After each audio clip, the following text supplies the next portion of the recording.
a little bit about who we are as a company. We provide communities, we provide home health care, we provide senior services with a way to connect directly with seniors and caregivers with a couple of different options. We have print publications in North Carolina, South Carolina, Florida, and Virginia. And then we have podcasts that are national and then honestly international as well, that provides amazing content in the form of resources and guest panelists that reach those seniors and caregivers in a completely different way. So those are some great opportunities as well. We have healthcare directories in 43 different markets. So we have all these different products. And then of course we have SeniorLivingGuide.com, which is a national reach website, which connects those seniors and caregivers directly with communities, home health care, and anything that they're specifically interested in. We're not a placement agency. We don't do referral fees. We really want a very organic approach for those seniors and caregivers to find exactly what they're looking for in the areas that they're looking for and finding the needs specifically that fits their needs. And that's really what our end goal is. Just to notate, if you are interested in learning a little bit more about who we are or what we can offer, our Florida publication, it is statewide and it is at deadline, So if you're interested, please reach out for more information on that. And then South Carolina and Virginia are also going to deadline here very shortly in the next couple months. So those might be some great opportunities for you guys. If you're interested in learning more, I can send you some information, some one sheets that just share what that might look like for your company or for yourself. And that is a little bit about SeniorLivingGuide.com. And Stacey, I'm going to let you take it from here. Oh, quick side note. We're going to do question and answer, but we will do them at the end of the webinar. But you're more than welcome in the Q&A to go ahead and put your question in when it pops into your head. Because like I told Stacey, I'll be on webinars and I'll think of it. And then by the end of it, I've forgotten really what my question was. So feel free to go ahead and pop that in. Yeah. Absolutely. Thank you, Darlene. And thank you so much for the opportunity to join you all today. I'm so excited to share some knowledge and information about nutrition and social determinants of health. My name is Stacey Silver, and I'm a registered dietitian and the manager of healthcare partnerships with Mom's Meals. I help to cover and support the states of Florida and Georgia. On our call today, I also have one of my colleagues, Brian, with us. He helps to support other areas, Ohio and some other areas across the states for Mom's Meals. And so for today's presentation, I'm going to start off with the CEU. And then at the end, I'm happy to open it up to any questions. And then once the presentation is over, I'm also more than happy to answer any questions that you guys might have about Mom's Meals and how we can help to support you as you support those in the community. So again, I want to welcome you to this super important presentation, very timely to start off the new year. Today, we're going to talk a little bit about nutrition and social determinants of health and the intersection of food security and quality of life. So just a little bit of housekeeping. This presentation is available for continuing education credits. If you have a licensure of social work, case management, nursing, dietitians, you are eligible for one free CEU credit for joining us on today's presentation. I'm going to place a link in the chat box. And you can go ahead and complete this survey utilizing your work email if that is available. Sometimes we have firewalls that bounce back when we have people that submit CEU surveys through their personal emails. So I always encourage people to use their work emails if you have one. And if you are interested in obtaining a CE credit, just simply complete the survey. You have until end of business day tomorrow. And we will make sure to provide you with that CE credit.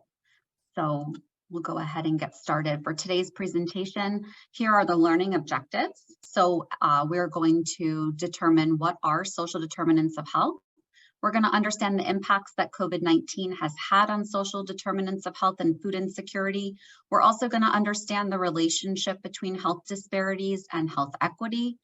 We're going to learn a little bit more about how food insecurity affects the quality of life and review the impacts of food security to the U.S. healthcare system, as well as reviewing how we can improve an individual's food security.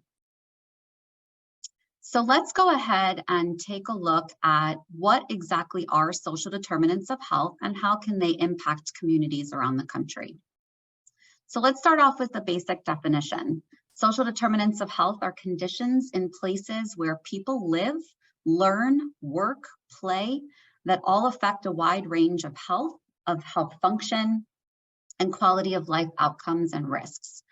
Problems with any aspect of a person's social determinants of health can lead to health disparities, and we're going to discuss this in depth throughout the presentation. When defining social determinants of health, there are many that encompass the quality and characteristics of a person. There's their economic stability, their education, social and community context, health and healthcare, as well as neighborhood and housing. Now, problems with anyone's social determinants of health can lead to health disparities. David Ansell, who's the Senior VP of Community Health Equity from Rush University Medical Center, addressed these health disparities, stating that your zip code has more effect upon your health than your genetic code. Only 20% of an individual's health is going to be tied to clinical care, which includes access to and quality of healthcare services. However, in a public health crisis like we just experienced in COVID-19, we saw how access to care can be disrupted. About 80% of an individual's health is tied to their physical environment, their social determinants, like where you live, where you work, and where you play, and other behavioral factors as well, including exercise and smoking. More specifically, 80% of that can be broken down as follows. You have roughly 40% that's attributed to socioeconomic factors, 10% attributed to physical environment, and 30% to health behaviors. Now, we will be providing you all with a copy of this presentation if you'd like at the end, so that you can use any of the references provided in this presentation for your review afterwards. So now I want to go ahead and focus on the impact of food insecurity and how that can affect the quality of life for individuals at the community level. Many individuals, families, businesses, and safety net programs are facing new social determinant of health related challenges as a result of COVID-19. The pandemic has forced cities and health plans to find new ways to address these social determinants of health. Like, for example, COVID-19, we saw an increased demand for charitable food services like congregate meals and food banks, but it also hindered the effectiveness and reliability of these programs. So now I want to take a look at how COVID-19 has impacted social determinants of health. There's been reduced access to food due to social distancing, some food shortages, closing of volunteer programs. We've also seen social isolation or compression. So people have either been isolated due to social distancing, or they've had to move back in together, such as children or elderly relatives moving back in with their family members. We also saw a lot of changes in employment and economic hardships. So individuals may have had job losses, et cetera. There have also been challenges in housing. So eviction moratoriums that were ending soon, people unsure of where they were going to live, and there were changes to access and care as well. So delaying of elective procedures, loss of health insurance due to layoffs, and then you have also fear of visiting healthcare providers as well. While the true impact of COVID-19 pandemic on social determinants of health and food insecurity is still in the process of being analyzed by research teams across the country, we know that one thing is for certain. Food insecurity became a big concern more than ever. In the wake of the pandemic, we had widespread collaboration, which is crucial. Together, we must work together to restore the reliability and of access to nutritious food for our communities in ways that are both sustainable and effective. And if our communities continue to experience hardships that began or worsened during the pandemic, their long-term health outcomes will also be impacted.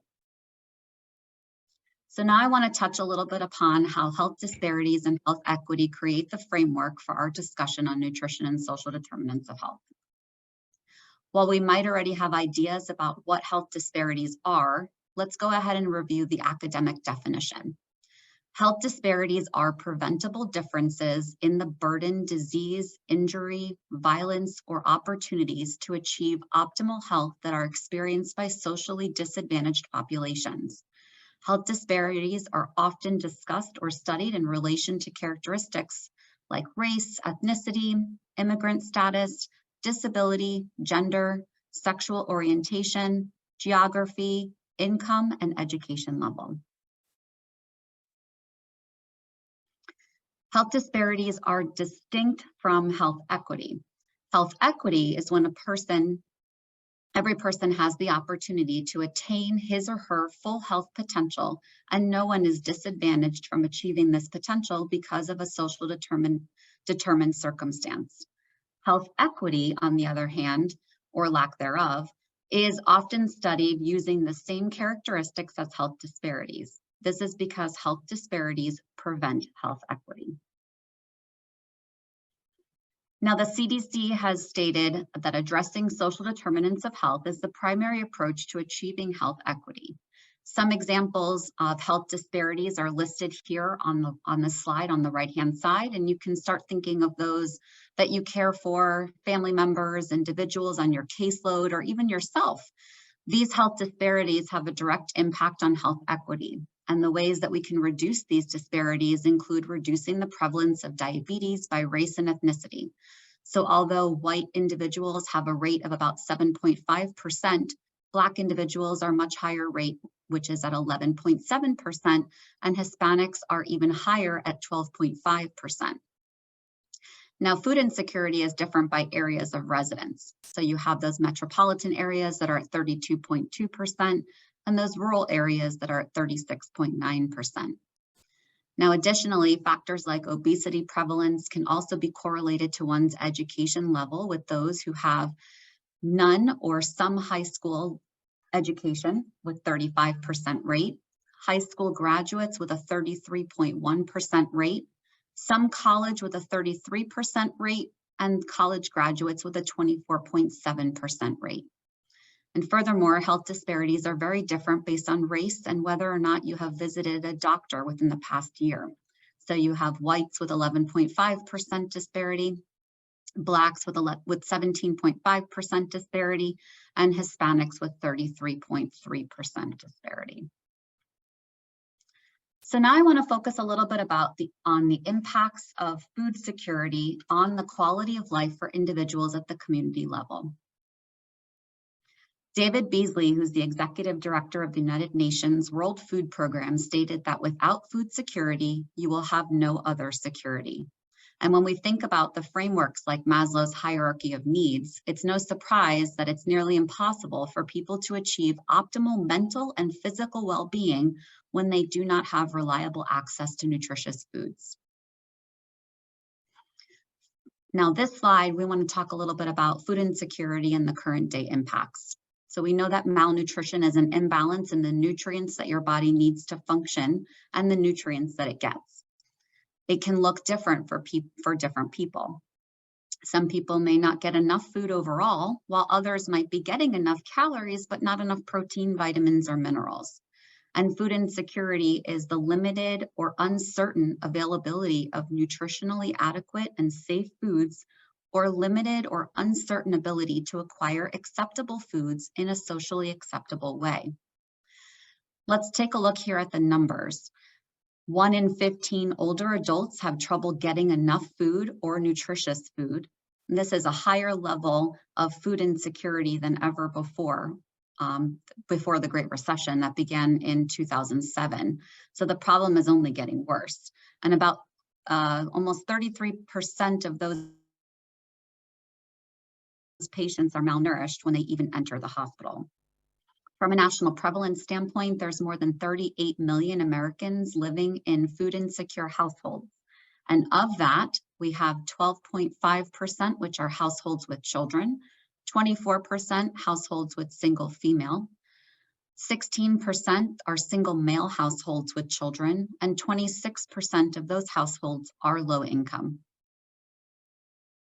Now, this map on the slide that you're seeing here shows the average rate of food insecurity by country, or by county, excuse me, across the country, based on the most recent data that's available. And we can see that many counties have food insecurity rates between 11 and 21%. And there are pockets of even higher rates of food insecurity, like areas in Arizona, New Mexico, Texas, South Dakota, Missouri, Alabama, Kentucky, West Virginia. This map shows two other patterns to be aware of as well. There are several regions where food insecurity is continuous, while others show islands of higher rates of food insecurity.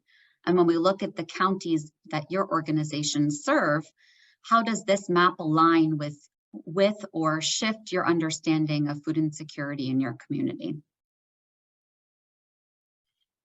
Now, for people who are food insecure and financially insecure, they are often forced to make some pretty tough choices. In the Hunger of America study, the people served reported facing choices due to limited resources. You had 69% of those individuals who had to choose between food and utilities. 67% had to choose between food and transportation. 66% had to choose between food and medical care, and 57% had to choose between food and housing. 31% had to choose between food and education. And due to their limited financial resources, many respondents said that they often found ways to stretch or supplement their food budget. So 79% purchased inexpensive, unhealthy foods. 53% received help from family and friends. 40% watered down their food or drinks, 35% had to sell or pawn off personal property, and 23% chose to grow food in the garden. And we just learned about 80% of those people who struggle with food insecurity purchasing unhealthy, inexpensive foods in order to prevent themselves and their families from going hungry. Inexpensive, unhealthy foods are usually very high in calories, sodium, and fat, but they're often low in essential nutrients like vitamins and minerals. And over time, excessive calories, sodium, and fat intake with not enough essential nutrients can lead to poor health outcomes. So now I want to walk through how food insecurity affects people throughout the lifespan. You have birth defects that can result from a mother's nutrient deficiencies during pregnancy. You have delayed development, which is where you see nutrition deficiencies that can lead to altered neural development. We also have iron deficiency anemia, which results from low iron-rich food intake. We also have less physical activity, which can be related to the body's attempt to conserve energy.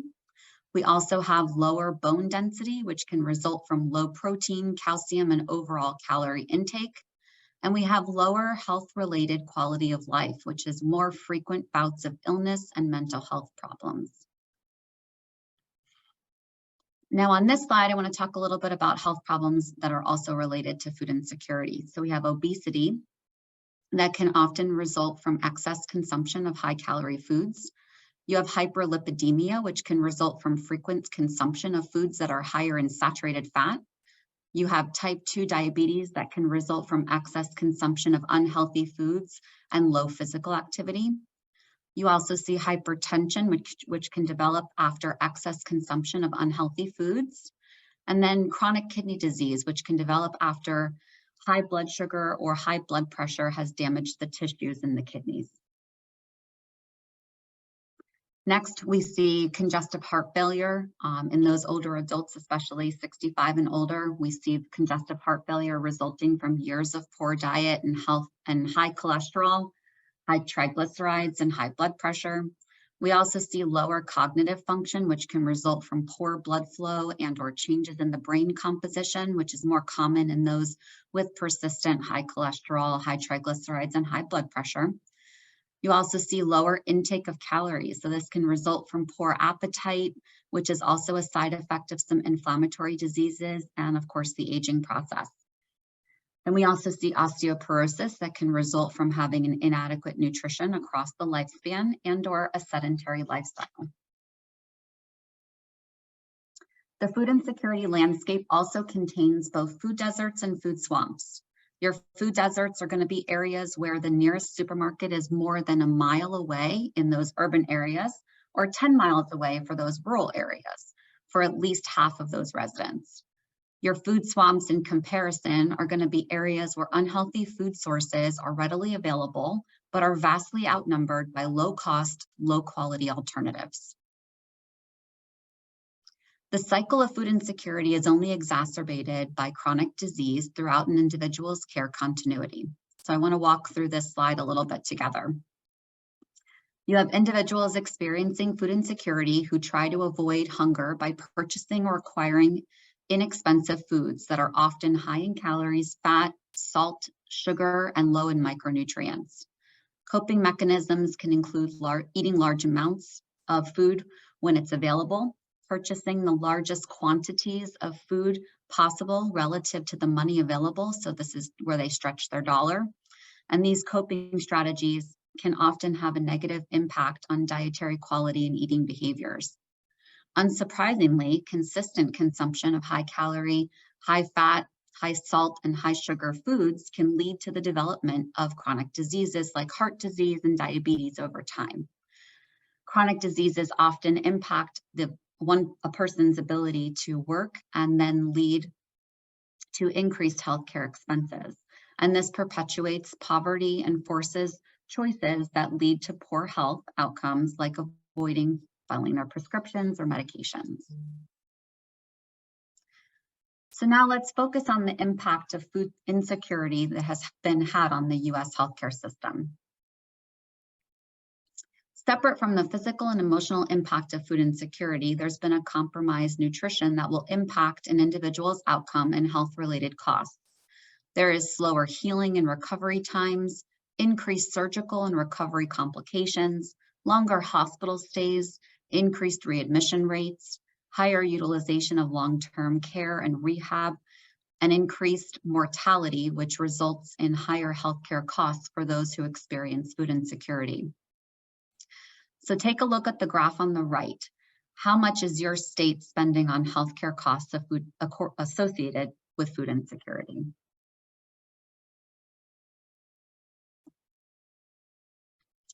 In addition to the impact that food insecurity has on health and well-being, 28% of older adults live alone, with as many as 43% of these older adults reporting loneliness and isolation. Research has shown that the existence of food security only exacerbates perception of social isolation.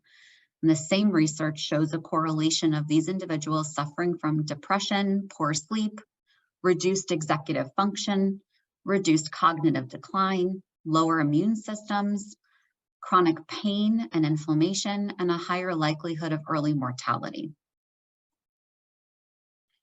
So now that we've discussed the challenges of food insecurity, what can we do to improve these challenges? So as frontline workers in each of these communities, your ability to screen, connect, and monitor these individuals provides the foundational data used to qualify food insecurity, along with the referral to an appropriate action. From a screening perspective, although food security screening takes place only 60% of the time, research shows that only 29% of physician practices and 39% of hospitals reported even screening for food insecurity. And the two questions that were universally included were, with number one, within the past 12 months, have you worried about whether food would run out before you had enough money to buy more? And number two, within the past 12 months, did you buy food that did not last, and were you unable to buy more? Now, if a person answers sometimes or often to either of these two questions, there is a very strong likelihood that they live in a food insecure household. As frontline supporters of health and well-being, you'll likely encounter various responses when you initiate dialogue about food insecurity. Because many people want to be as self-sufficient as possible, some responses you receive may come with emotions like embarrassment or defensiveness. There are three main ways that you can help reduce this challenge. First, you want to ensure that screening is conducted in an environment that supports privacy and confidentiality. Second, you want to be empathetic in understanding the hardships that may have led to these challenges. You also want to appreciate the perception that someone has on judgment or criticism.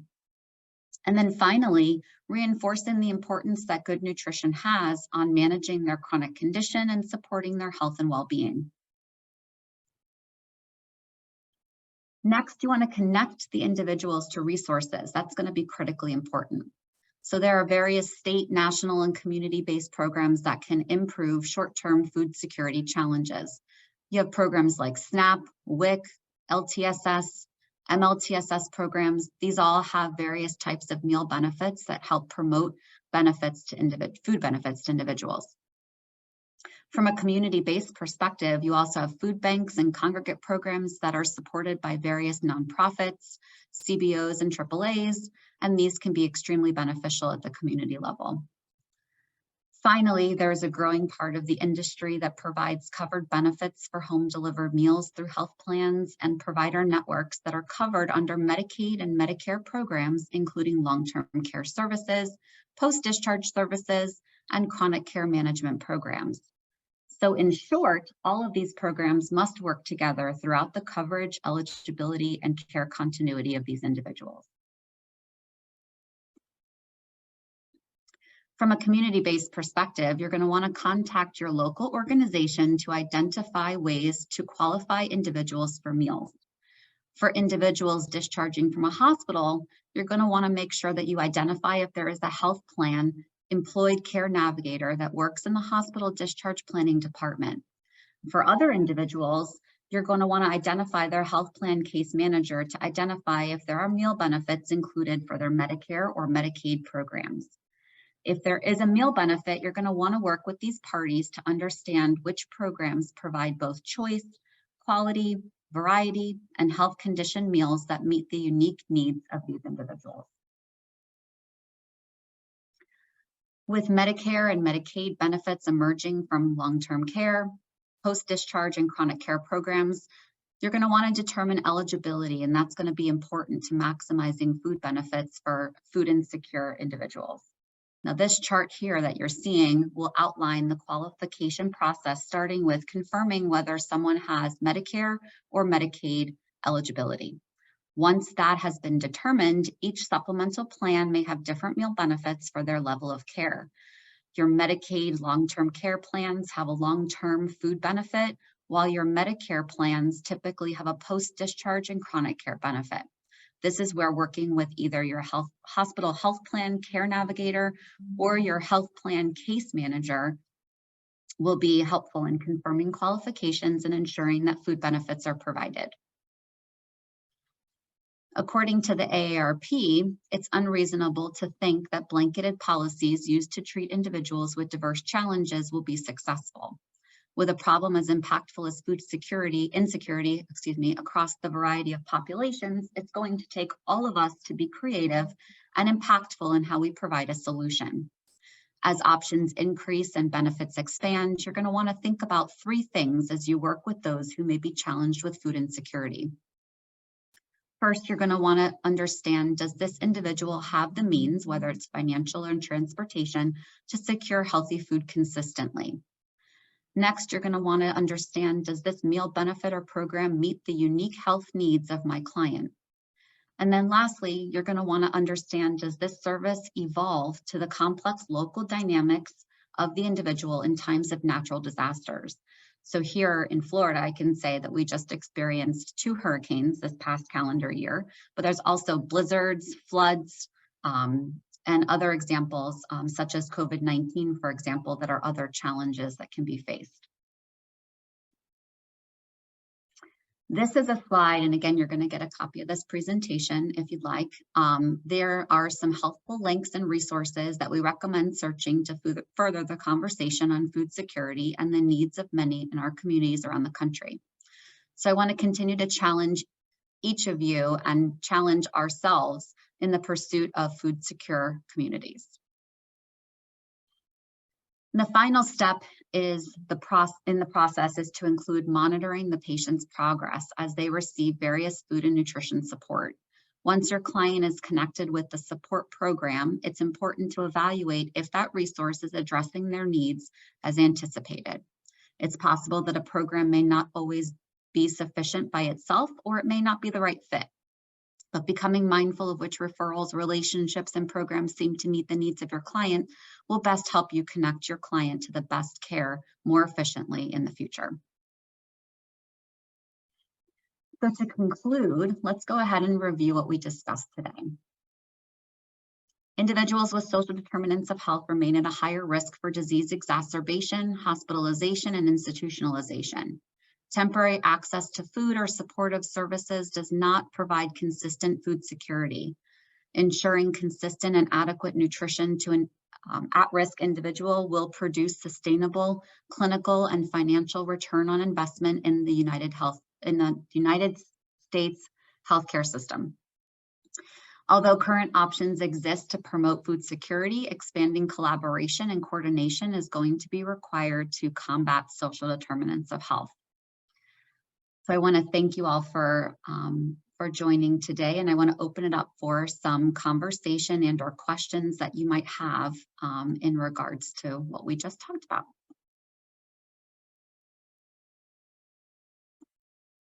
Yeah, and I want to tell you, Stacey, thank you so much for this. This was really, for me, very enlightening. There's so much information here. It's really mind-blowing. So I want to just thank you so much for participating in the webinar today. And I know that there was some questions, I believe, so I don't know if your counterpart's going to kind of maneuver through those, or. Yeah, Brian, were you able to take a look at? Yeah, a lot of the questions were just wondering where that link was you mentioned, and since Darlene opened up the chat, we were able to get that out there. Okay. So if you didn't see that in the chat, please work your way over to the chat. The survey is in there, and if you need the CEU today, you have to complete all 3 parts, and this link is going to be live to complete a business day on Friday. Make sure you complete all 3 parts. Sometimes you might have to copy and paste this link, put it in a different browser, or open it up a different way if it doesn't work, or we could always email it to you. But that was the biggest question coming through. And then there was one around eligibility, but I don't see it anymore. But I know licensed nurses, social workers, and dietitians are all approved, and we could look into any other ones for you if you. I don't know who put that in the chat. I don't see it anymore. I was scanning through there, and I must have missed it. But a lot of people are just asking about the link. No okay. Questions. There's some questions that are coming in right now, I see, as well, under Q&A. My apologies, as I put it in the chat, and I think I forgot to hit the enter button when I started the presentation, so I apologize. Yeah, the chat was disabled at first. The chat was disabled, and that was my fault, so I went in and abled it. So yeah, I got the questions though, Stacey. I could reply that or read them to you if you want to answer them with me or answer them yourself. Yeah, sure. The first one I seen came through. Can you share intervention programs that have been successful to reduce the food insecurity and isolation, especially for seniors aging in the community? So any intervention programs that you're aware of to reduce that food insecurity? Yeah, I mean, there's a bunch of different options. So if one is through the health plans, so your health plans have benefits pertaining to resources for food insecurity. We also have community entities. We work with a lot of area agencies on aging and other entities in the community that get state funding to help support and combat those securities as well. So yeah, Mom's Meals as a home delivered meal provider would be an option, obviously, for community, right? Yes. Okay. All right, so another question that came through. I have a question. Why is it that resident can't get food stamp while they are in a facility? I'm not sure if you know that one. I do not, but do you know that one, Stacey? Food stamps in a facility? I'm not familiar with that. There might be some rules that I'm not familiar with when it comes to someone living Yeah, it depends the facility, I would assume, if it's all inclusive or different stuff, they probably just have rules against doubling up on that kind of stuff, I guess, per se. Yeah, if they're providing meals, usually Yeah. they don't allow other entities from a double dip perspective. Correct. Had another one come through, and how do we find out what benefits are available in the state of Texas? So I am happy to connect you with the territory manager for Texas so that he can help to support some of those specifics to the state. Do we have the name of who asked that question? Yeah, I could type that answer to her. It was Laverne Fowler in here. I could type that to her. I'll give her Mark's information. Yeah, perfect. Okay, the next question I see on here, is it better for a person with diabetes to eat more vegetables? Well, I think that there's not just one food group that's going to help any chronic condition. It's just a matter of making sure that all your meals are balanced, eating from all of the different food groups, watching portions for diabetics especially is going to be important. Monitoring the ways that they're preparing their meals, choosing the healthier ways of preparation are going to be important. I mean, vegetables are one aspect of the food groups to look out for, but you want to make sure you're focusing on your lean protein sources, complex carbohydrates as well to balance out those meals. All right, so that's a great answer. And I think, when you say it out loud too, you're like, yes, should I eat more vegetables? Of course, I think that's better for just everyone overall health and something to incorporate. It's not always easy. There's a lot of people who won't touch vegetables, but that does pop up. Yeah. One of the next questions was, is this CEU available for certified dietary managers? That's a great question. I'm not familiar. We can certainly ask our team that question. I'm not familiar with their licensure requirements. I know that they told us that this is approved for case managers, nurses, social workers, and dietitians, but I'm not sure what licensing board that the dietary managers fall under. Could definitely check with the organizer there, and see if they have any answers for that. But off the top of my head, I didn't think so. I knew those big three as well. Yeah. There's definitely, I think, a couple more questions in the chat here. I'm scrolling through.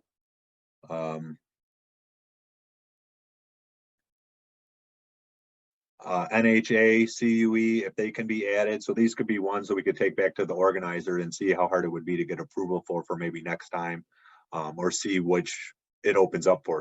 Sometimes if they are qualified for, nurses, that might fall under there, or if they're qualified for dietitians, it might fall under there, or sometimes if they're qualified for social workers, it might fall under that umbrella. So we'd have to look at that as well. And then administrators was being asked about being approved for CEUs. So more stuff we'll have to take back to our organizer. I'm not sure if you know that answer, Stacey, but I'm not sure. We'd have to. I don't want to misspeak if it's not covered. So we'll definitely check on that. All right, and then we had another question. Are you giving page for all those resources we can access to look into and refer to clients? Yep, we're going to have these CEUs available for whoever would like them. Stacey could send that out or get that out however we can uniformly if Darlene could help. I know Deborah Forster might need those or want those for reference, and I'm sure a lot of others might want this as a good reference too. Yeah, absolutely. And there's another question that I see too. Are mom's meals available on a sliding scale fee basis based on household income, or are they flat fee only? So mom's meals, we are a national home delivered meal provider. So now that the presentation is over, I can speak about mom's meals. So we are a national home delivered meal provider. Our meals are refrigerated, not frozen, which sets us apart from other providers. There are 3 different ways in which patients, clients, members can have access to our meals. So one is through a health plan. So I know we talked about on a previous slide, kind of looking at eligibility to see if somebody would have any benefits through their health plan provider. So that's one area. They may have long-term care benefits. Post-discharge benefits, chronic care benefits, that can be determined by the health plan to help see if they would have access to meals through that benefit plan. Second is through community entities. So we partner with area agencies on aging, PACE programs, other resource entities that get funding from the state, grants, and other areas that support meals in the community. Those would also be determined for qualification through those community entities. And then we do also have self-pay, which is that third piece of how patients and members and clients can have access to meals. So the meals are $7.99 per meal for the most of the menus that we offer. And I'm happy to provide some additional information on that if you'd like. And then you seem to be caught up, Stacey, if after that question, that's where I was at. So if you scroll down a little, I think there's a couple more following that one. Okay.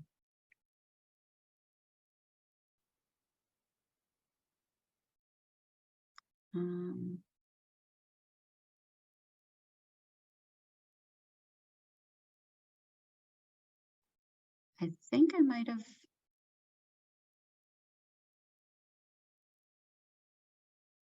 I feel like that's kind of. I feel like that. I think we've addressed all of them. If we start, if we haven't, please let me know if there is something that hasn't been addressed. I'm happy to talk further through.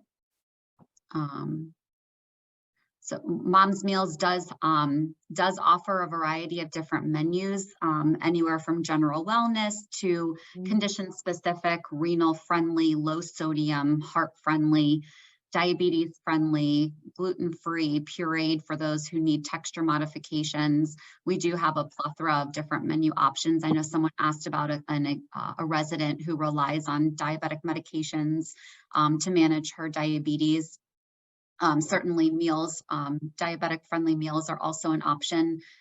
Sometimes there's portions and pairing up the right foods in a particular meal can be helpful in managing those blood sugar levels for those diabetics in conjunction with medication. Yeah, and someone did mention one of the questions that was asked as far as who is going to receive the email link. It's everyone that registered, because once you register, it captures the email for the registration. So whatever email you registered with is where that link will be sent back to. So you'll get the link, you'll get the slides as well in PDF format. Along with the link to the actual webinar, and then the information provided for, clicking over to Mom's Meals for that information as well. So you'll probably get a plethora of information off that bounce back email, which will probably come tomorrow. And then also any questions on the CEUs we'll be able to answer with that as well. So you can answer any question. We can answer any of those questions post webinar for that as well.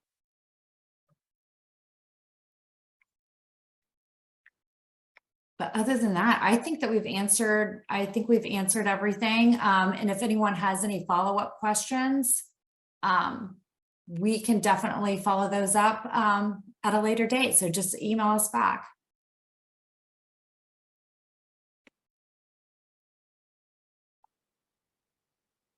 Well, thank you so much for Darlene for having us today and for allowing us to present to you guys. And thank you for the opportunity to share more knowledge about Mom's Meals as well. I'll make sure that Darlene shares my information, Brian's information, and we're happy to help support you guys in any questions that you might have and as you work with those in the community. Absolutely. We really appreciate you jumping on here and sharing this with all of these attendees today. And hopefully it makes the lives of some of our seniors, some of their residents and patients and clients better. Thank you so much. Thank you. Have a great day. You as well. Thanks, everyone. Thank you.